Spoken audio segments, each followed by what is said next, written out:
the workshops and the musicians, and we could do some better work with the porta potties. That's for sure.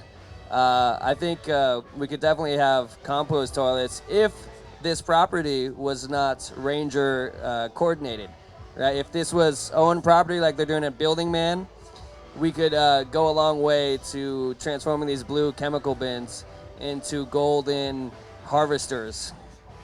And as far as bringing this more into the cultural dialogue, that's a very good question, and I'm not quite sure I know the best way. I know I'm trying to work on like kind of visionary software and make it fun to make it more available digitally. But yeah, yeah.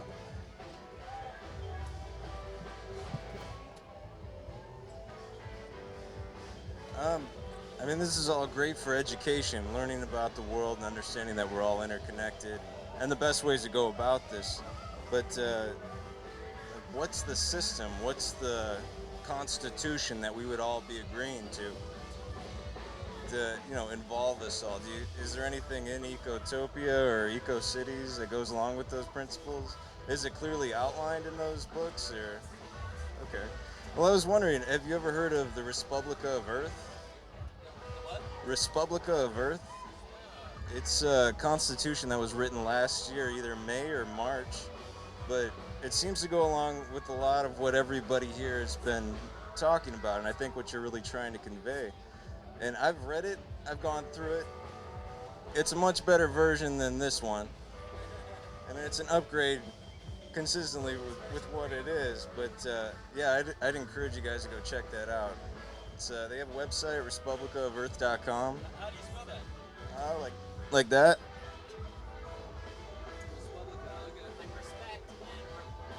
Yeah, yeah, almost exactly like that. Yeah.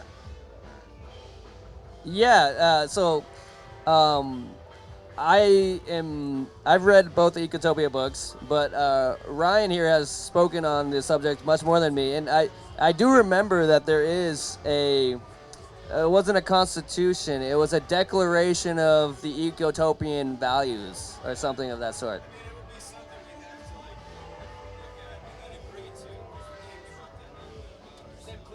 Yeah.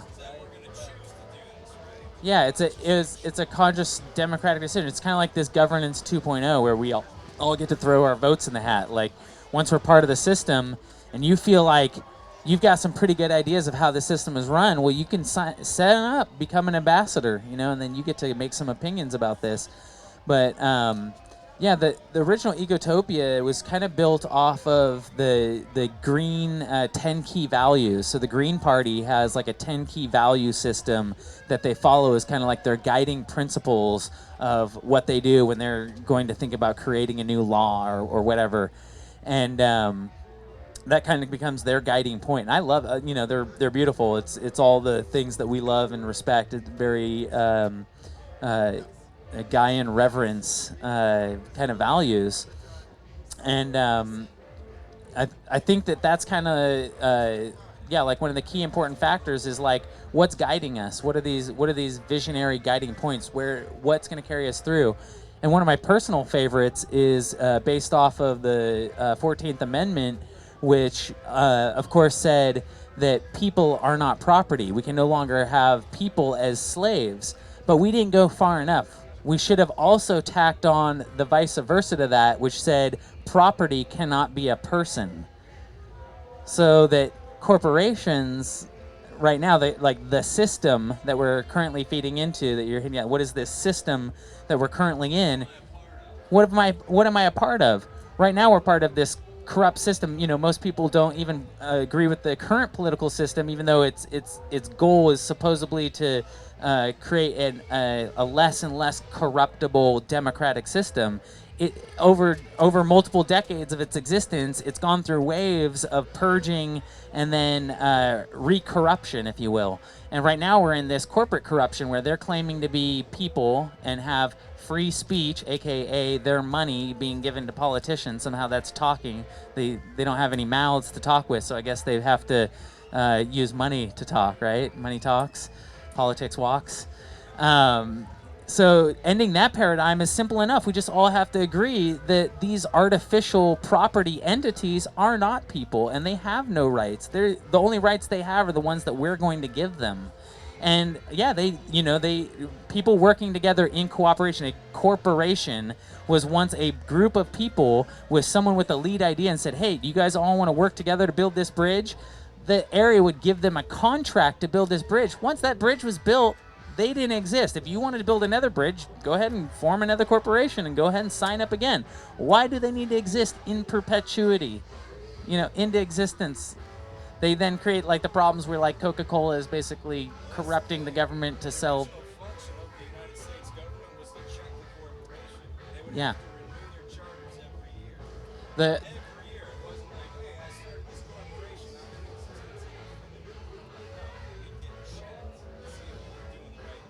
Exactly.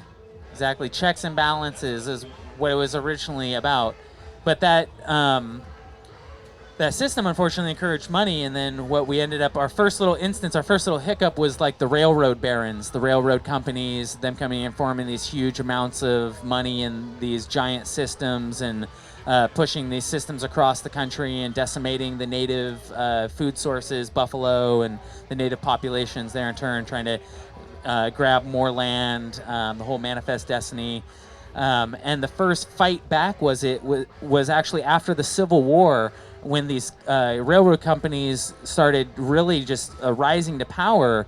The Grange system, the farmers all came together with their community halls, their Grange halls, and they formed their own political party, which ended up becoming the Whig Party, to fight against the railroad barons. They realized that the railroads had control of the commodities and the resources, had control over the transportation of goods and services, and were screwing the farmers and cutting their prices. And so they all teamed up together and fought back. So yeah. Hello, John. We were told by the organizer that we were the last speakers, so I apologize for interrupting or cutting into your time. So John is going to transition us into a beautiful Earth-based discussion about native plants, creating biodiversity and habitat seed by seed.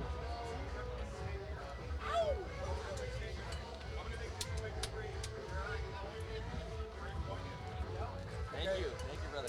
Hey, thank you. I thank you for the great welcome, the Golden State. I'm from Washington State. My name is Dr. John Carroll. I'm an agroecologist, and if you do a website on me, done a lot of things for alternative energy as far as patents, propagation methods. Anyways, I'm going to get to the point real quick here. I'm not about politics. I'm not about trying to organize people. I feel that basically, as a group, we're broken, and no matter what we do or we try to do, there's always an element of brokenness and greed and mistrust. So the only way to accomplish real meaningful things is in a small group of like people or by yourself. Rudyard Kipling once said, whether down to Bangladesh or off to the throne, you get there fastest if you travel alone. So I'm going to show how can we solve our major problem that we face right now, an abundance of carbon in the atmosphere, and how can we solve this individually and be effective. Okay, so in a nutshell, here's the way it works. We're all carbon-based. All living things are carbon-based, okay? When too much carbon things die, then there's a release of carbon into the atmosphere. How is this compensated for? The carbon cycle with trees, bushes, and shrubs. The photosynthetic process, where we take carbon, we mix it with water, and all of a sudden we have oxygen, sugar, and carbon dioxide, okay? So we can sequester carbon through plants by absorbing it from the atmosphere with plant living tissue. Does that make sense, everybody? Very simple, very, very simple. So that means if we plant green living plants, and an abundance of them, it's going to absorb the carbon out of the atmosphere. Okay, So this has been going on for millennia. We have ebbs and flows of carbon, and it's usually compensated by the living plant cycle. They absorb the carbon. There's an abundance and flourishing of plants, of flowering plants mostly, and the carbon is sequestered back into the atmosphere, and that teeter drops back down to a normal background level. Well, we've been measuring carbon dioxide. University of Hawaii has been part and parcel of this for a long time, and we've noticed a distinct increase in the carbon levels in the atmosphere over time. So what's happening here? The plants aren't able to catch up. They're not able to sequester this abundance of carbon in the atmosphere, okay? So what are we going to do about it, okay? Well, we can't rely on big agriculture because we find that the whole system of large agricultural, their whole methodology, it emits about as much carbon as it absorbs and sequesters. And actually very little of it, if any, is sequestered because there's no residual root mass left in the rhizosphere. See, when we harvest the crops above, they're consumed, eventually that carbon is released back into the atmosphere. The only part that stays is the carbon that's left in the soil. So how do we get this carbon back into the living tissues, and most importantly, back into the soil zone, the rhizosphere? Well, it's really simple. It's really simple. It's so basic, it's not even believable. In fact, you probably won't believe me. We have these white oaks out here. These white oaks have been growing out in this valley for probably at least the last 10,000 years. So they are genetically perfected for existence in this particular ecotype. In fact, each one of these trees, if you go 300 feet away, it's a completely genetic composite. It's a completely different ecotype. So we find that they do move around, but basically their genetics have been perfected to occupy this particular space. And we find this is true with all native plants. Plants that have been introduced in the last 100 or 200 years, or since the first Europeans coming to the New World, okay? So these plants have what's called a heraldry. And they can remember every single event that happened since their first conception. Every drought, every disease pressure, every sign of pestilence, everything. And they're resilient, and they can compensate for it. And they have the genetic background to be able to compensate for it going forward. So their offspring, every generation, is superlative to the parental stock. So what does that mean about global warming? Well, it's really simple.